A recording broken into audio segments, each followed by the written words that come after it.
So first off, let's look at soil air temperature calculation. Soil air temperature is the temperature that considers the combined effect of actual outdoor dry bulb temperature distribution and the effect of incident solar radiation on the surface. It is used to determine the total heat gain through exterior surfaces and in turn for calculating the cooling required by the building. In the given problem, we need to calculate the soil air temperature for the north and south orientations for a given location. The data that is provided is the outside dry bulb temperature as 35 degrees centigrade, the absorptivity of the surfaces as 0.3 and the heat transfer coefficient as 19.86 watt per meter square Celsius.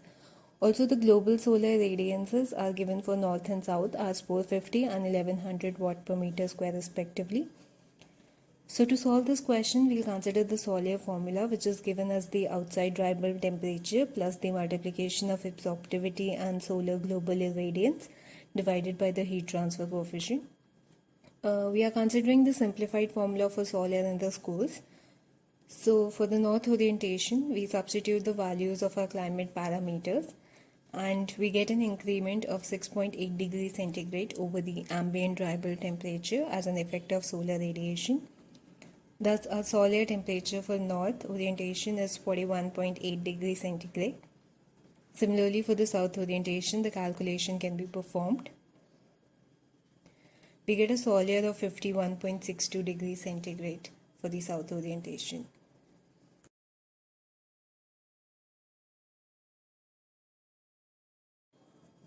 Next, we'll look at thermal damping.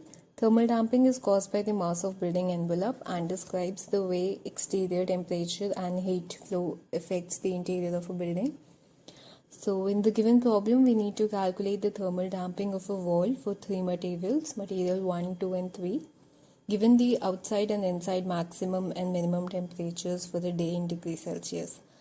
To solve this problem, we will consider the outside temperature range minus the inside temperature range to the outside temperature range, total multiplied by 100. So substituting the values for material 1, the outside temperature range is outside maximum 77 degrees centigrade minus the outside minimum 29.1 degrees centigrade. The inside temperature range is inside maximum 39.4 minus inside minimum 33.5 degrees centigrade, and we get a thermal damping of 87.68% for material 1.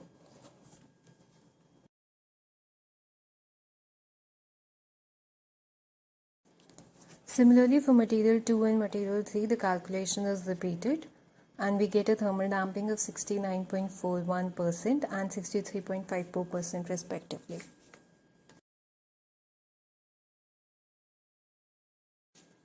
Next, we will calculate the decrement factor for the same three materials as the last problem. Decrement factor is the amount by which the exterior temperature and heat is reduced on entering the interior of the building.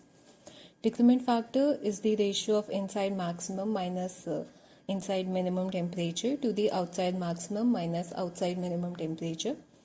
Thus, substituting the values for material 1, we get a decrement factor of 0.123. Similarly, the decrement factor for material 2 and 3 can be calculated and we get 0.306 and 0.365 respectively. Moving on to thermal transmittance or U value calculation. Here we need to calculate the U value for a brick wall of 200 mm with both side plaster of 15 mm. Given are also the thermal conductivities of the material layers and the inside and outside film coefficient as 9.36 and 19.86 watt per meter square Kelvin. We will first draw the schematic diagram to understand the layers. First is the outside film layer followed by the cement plaster, then brick layer, plaster again and the inside film.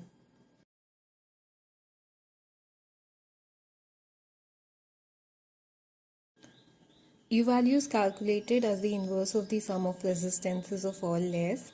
The resistance of the inside and outside film layers are 1 by heat transfer film coefficients and of the material layers as the thickness of the layer by the thermal conductivity of the layer.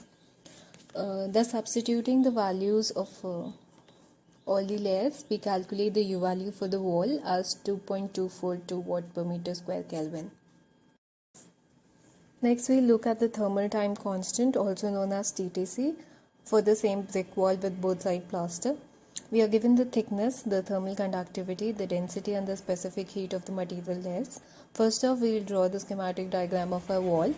So cement layer followed by brick layer and again the plaster layer. We will keep the diagram handy to help us in the calculation further. The DTC formula is slightly complicated due to a large number of parameters. It goes by layers. So first off, we'll start with layer 1, which is our cement plaster. So we have 1 by heat transfer coefficient plus the thickness of layer 1 by twice the thermal conductivity of layer 1, whole multiplied by the thickness into density into specific heat of layer 1. Now moving on to layer 2, we add 1 by heat transfer coefficient plus the thickness of layer 1 by the thermal conductivity of layer 1 plus the thickness of layer 2 by the thermal conductivity of layer 2 multiplied by 2, and this whole is multiplied by the thickness into density into specific heat of layer 2. Now we'll move on to layer 3. Layer 3 is again our plaster layer. So we have 1 by heat transfer coefficient plus the thickness of layer 1 divided by the thermal conductivity of layer 1 plus the thickness of layer 2 divided by thermal conductivity of layer 2 plus the thickness of layer 3 divided by twice the thermal conductivity of layer 3, whole multiplied by the thickness of layer 3 into density into specific heat of layer 3. For ease of understanding, color coding is done. So gray is for layer 1, red for layer 2 and yellow for layer 3.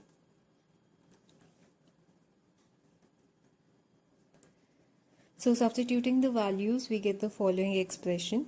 Here we have converted the specific heat from kilojoule per kg Kelvin to watt second per kg Kelvin, and simplifying it further, we get the next expression.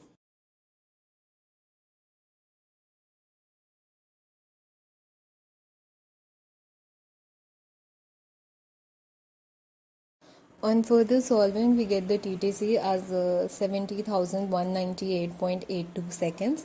So converting seconds to hours, we get the TTC of the brick wall as approximately 19.5 hours. Lastly, let's calculate the thermal performance index or TPI. Here we need to calculate the TPI for two orientations, west and north, in a naturally ventilated building in a hot dry climate zone for two materials. The maximum inside temperature is given for the two materials. First, calculating the TPI for the west wall. TPI is given by the inside maximum temperature minus 30 divided by 8 whole multiplied by 100. So substituting the values for material 1, we get a TPI of 117.5. Similarly, substituting the values for material 2, we get a TPI of 100. Calculating for the north wall, we have to calculate the TPI first and then correct it. TPI corrected is given by TPI minus 50 whole multiplied by the correction factor plus 50. The correction factor for north wall is 0.45 for hot dry climate. The correction factor for west wall is 1, hence we did not calculate it in the previous section. Correction factor is given for different orientations, building components, that is roof or wall, surface finishes and shading for 3 climate zones. So substituting the value in both the formulas, we calculate the TPI for material 1 and 2 as 80.38 and 72.5 respectively.